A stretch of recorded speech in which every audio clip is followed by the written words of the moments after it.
At muli na naman tayong magsama-sama mga kakeme para sa isang edisyon, charot, edisyon talaga, para sa isang luto serye. At ngayong araw na ito ay magluluto nga tayo ng ating sinigang na baboy. Bakit nga ba puro sinabawan ang ating inuulam ngayon? December na nga at malamig na nga ang panahon mga kakeme. At tanging mga sinabawan na pagkain lang talaga ang ating kailangan ngayon. Ito nga yung mga napapanahon na mga ulam pero baka nga maubusan tayo ng menu. Dahil nung nakaraan nga ay nagulam nga tayo ng nilagang baka, ngayon naman ay sinabawan ulit which is the sinigang na baboy. Ito nga yung ating ingredients para sa ating sinigang na baboy na kung saan nga ay nag-minimize tayo dahil sobrang mahal nga ng gulay. Kung dadamihan natin ng gulay ay nako baka magkapresyo na yung baboy at saka yung karne. Maloloka ka talaga sa ating mga presyo ngayon. Kaya sa mga panahong ito ay talagang kailangan talaga nating mag-budget, maghigpit ng sinturon, ng bulsa at nung kung ano-ano pa. Maging wise nga tayo sa mga ginagawa natin dahil nga ang budgeting, ang pera ay sobrang bilis na. Ngunit ang sweldo ay sobrang mura o baba talaga. Iniisip ko na nga dyan, sana mag-abroad na lang tayo.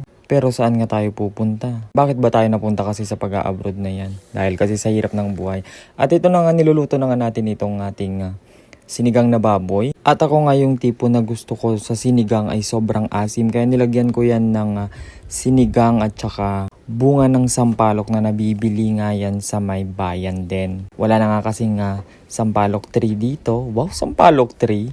Puno ng sampalok. Kasi nga, alam mo na, dito sa amin ngayon ay parang mini Manila. Mini Manila!